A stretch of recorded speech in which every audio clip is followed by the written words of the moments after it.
Salut les peintouilleurs, bienvenue dans cette nouvelle vidéo de peinture qui va être consacrée à la mise en couleur d'une barbe. Aujourd'hui, on va s'intéresser à la peinture d'une barbe rousse orangée. C'est le premier épisode d'une grande série qui va être dédiée à la peinture des cheveux, des barbes et des fourrures. C'est quelque chose qu'on n'a pas encore du tout vu sur ma chaîne. Donc là, pour le coup, j'ai beaucoup de tutos qui sont marqués dans ma to-do list. Les cheveux blonds, les barbes blanches, les cheveux bruns, la barbe naissante, la fourrure façon loup, les fourrures, enfin les poils de chien, les trucs comme ça, les poils de chat, parce que j'ai des chats sur la boutique Minisoc, donc ils pourront servir de support. Vraiment, là, il va y en avoir pas mal. Alors, pas de panique, je vais pas vous proposer 60 tutos d'affilée fourrure, cheveux, barbe. Mais c'est vrai que là, dans les semaines, dans les mois à venir, on va alterner assez régulièrement sur des tutos consacrés aux poils et aux cheveux. Avant de commencer, un grand merci à Aurélien qui m'a envoyé ce vieux pitou old school, un vieux nain pour Blood Bowl que j'aime beaucoup. Ça faisait un petit moment que je le cherchais, celui-ci. Je cherche encore les nains pour Blood Bowl, les vieilles références comme ça en métal et d'autres figurines Blood Bowl. De toute façon, toutes les figurines un peu rétro, toutes les figurines old school, vous savez que j'affectionne beaucoup ces vieux pitous.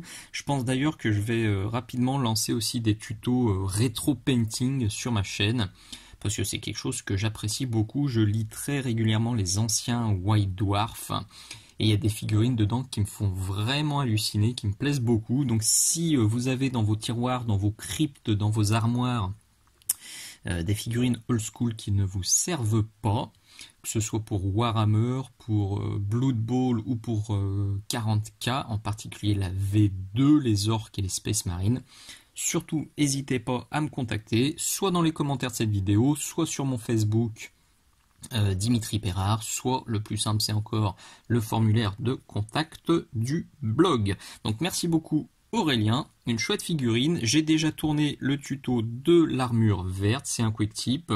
Aujourd'hui la barbe.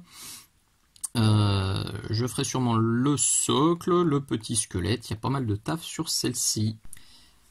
Allez, on attaque la peinture. Vous allez voir, alors c'est pas une recette ultra simple aujourd'hui. J'utilise pas mal de teintes, vous pourrez très probablement épurer cette recette.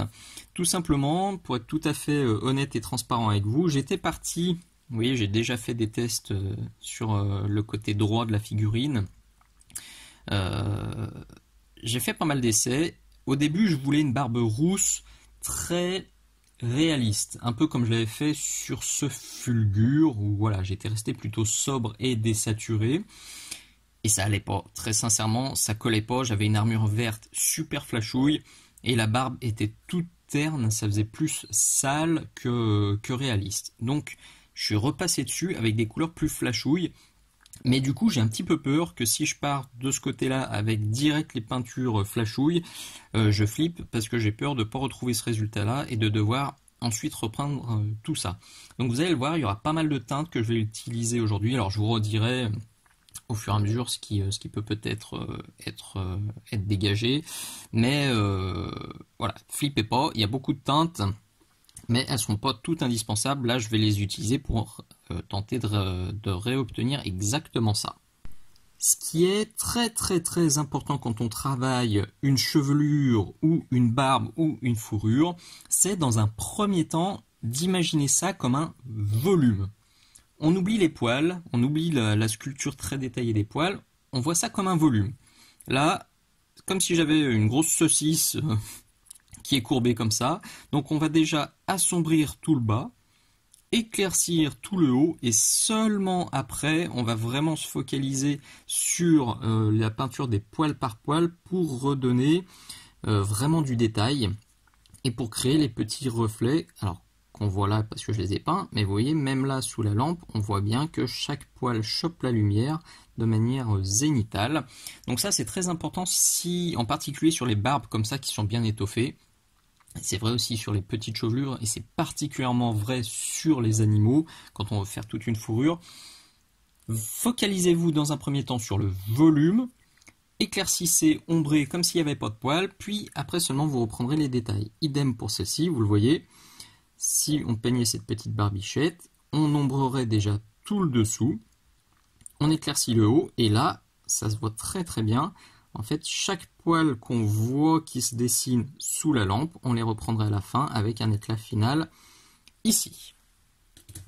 Donc là, j'ai tout basé en Dumbull Brown, donc un marron un peu rouge qui, pour de la barbe rouquine, mais pour de la chevelure, là évidemment je peins une barbe, mais pour des cheveux ça marchera aussi. Donc on est en Dumbull et j'ai ombré avec, il est où? Il est là, avec du Rhinoxide. Le Rhinox est là sur ma palette. Je vais le diluer un petit peu, mais pas trop. Comme d'hab, pinceau Da Vinci taille 1. On y va. Donc, alors, désolé, c'est vrai que là, le socle est assez balèze, donc ça va un petit peu cacher les premières phases de peinture qui sont plutôt en dessous. C'est pas très sorcier. Je pose mon Rhinox. Je nettoie.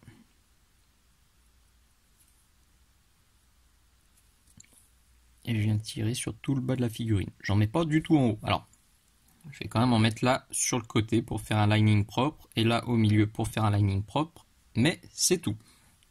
Hiérarchisation de la lumière. La couleur foncée, je la garde uniquement pour la zone basse. Hop là. A l'inverse, je vais utiliser du Crack Brown pour éclaircir tout mon volume. Pas trop dilué. C'est vrai que c'est pas compliqué, enfin faut pas se prendre la tête avec le dégradé sur les barbes de toute façon. Comme après on va reprendre les poils. Faut pas se prendre la tête à diluer à mort. Au contraire, vaut même mieux pas trop diluer pour que la peinture parte pas trop dans les creux. Donc là je reprends tout le volume. Le mouvement du pinceau est super important par contre parce que je viens pousser mon pigment comme ça vers le haut pour en avoir de plus en plus.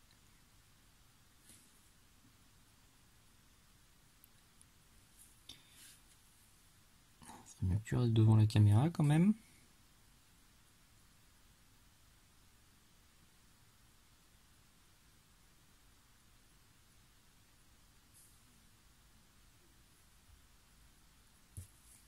Voilà. Je vais pousser encore l'éclaircissement avec un peu de Jokero Orange. Il est là sur ma palette. Là pour le coup je ne le dilue pas du tout. Parce que je ne veux pas en mettre dans les creux du tout. Là vous voyez le pinceau est vraiment posé à plat. Et je commence à choper les petits volumes, les petits poils. Là on a déjà bien travaillé le volume global de notre barbe, donc on peut commencer à travailler sur les petits détails.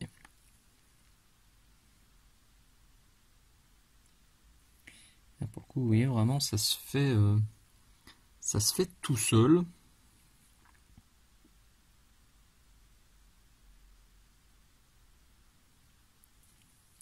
C'est plutôt simple.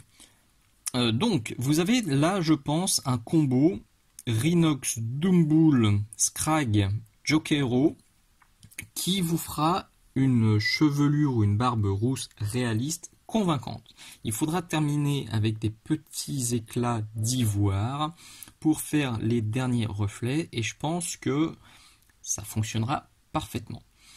C'est ce que j'ai fait de l'autre côté. mais le résultat me plaisait pas. Alors pas parce que c'était moche ou foiré, c'est juste que ça collait absolument pas avec l'armure, donc c'est à partir de là que j'ai commencé à partir un petit peu en cacahuète. J'ai donc sorti mon Troll Slayer orange et je suis repassé plus dilué là par contre, vous allez voir. Voilà, le but c'est de faire un glacis sur ce que je viens de faire. Je veux pas totalement rebaser, ce résultat là qui est en dessous me plaît quand même, mais je le trouve trop terne. Donc je vais passer le Troll Slayer orange comme ça en glacis pour resaturer ma barbichette. Et ça change immédiatement le rendu.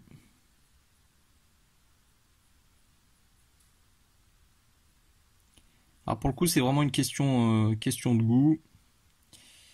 J'ai fait un petit sondage d'ailleurs sur mon Facebook. Si je devais le faire plutôt saturé ou plutôt naturel. Il y a eu, comme souvent, il y a eu un peu des deux réponses. C'est quand même la version saturée qui l'a emporté. Alors je le dis assez fréquemment, pensez à vous abonner à mon Facebook, à liker mon Facebook mini socle. Très très très souvent je vous demande votre avis là-bas pour les tutos à venir. Donc ça peut être utile. Voilà, je fais ça gentiment. Alors je ferai aussi le bas, mais bon là on va se concentrer sur la partie haute. Ça commence déjà à se reteinter de manière plus sympatoche. J'ai ensuite sorti du jaune, en l'occurrence c'était le Deep Yellow de chez AK, tout simplement parce que j'en avais sur ma palette puisqu'il m'a servi pour faire l'armure verte. Si vous n'avez pas celui-ci, le Iriel Yellow peut faire le job, ou un autre jaune. Il vous faut un jaune clair tout simplement. Alors soit vous y allez en voile très léger et vous faites le dégradé avec le jaune pur, soit vous faites un mélange. Là, comme je me souviens plus ce que j'ai fait, je vais faire un mélange. On est sur du 50-50. Ici, je suis de nouveau pas dilué du tout. Je vais essayer de me caler, de caler le focus et de pas trop bouger. Donc vraiment avec le plat du pinceau. La pointe commence à être fatiguée. Ça, c'est mon pinceau pour dégrossir. Prochaine étape, je sortirai un pinceau en meilleur état. Et je pousse toujours vers le haut. Bon, quand je vois comment ça évolue, je pense que je vais élargir la zone avec le Troll Slayer orange parce que j'en ai pas mis assez. Le résultat de ce côté-là est beaucoup plus orangé, notamment dans les creux, on le voit bien là. Donc je vais reprendre mon Troll Slayer. Il est là. Et je vais venir en caler un peu plus sur le haut, notamment comme je vous le disais dans les creux. Voilà, typiquement c'est pas une étape obligatoire, mais voilà. Il faut que j'arrive à retrouver exactement l'autre teinte parce que j'ai pas envie de repeindre totalement. Donc je vais plutôt adapter ce côté gauche à ce que j'ai à droite, mais vous, cette étape-là est probablement pas indispensable.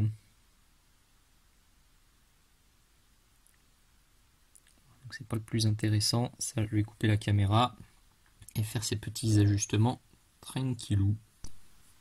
Ça commence à me plaire, ça commence à venir. Donc là, je vais prendre maintenant mon jaune pur. Et je vais éclaircir le haut, commencer à faire les petits reflets qui vont bien. Alors, pareil, je me cale. Hop là, je cale le focus.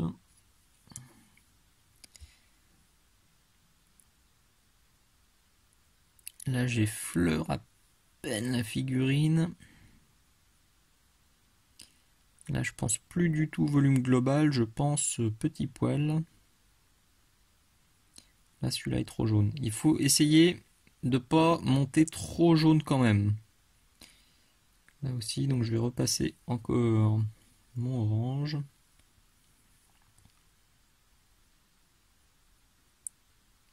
Sinon, ça va faire barbe teintée à l'eau oxygénée, comme on faisait quand on était jeunes, avec les coupes, avec les cheveux décolorés à l'eau oxygénée, qui devenaient orange, jaune, pisseux. Alors, on a vécu de belles choses. Ça y est, je parle comme un vieux. Bientôt 40 ans et c'est la fin.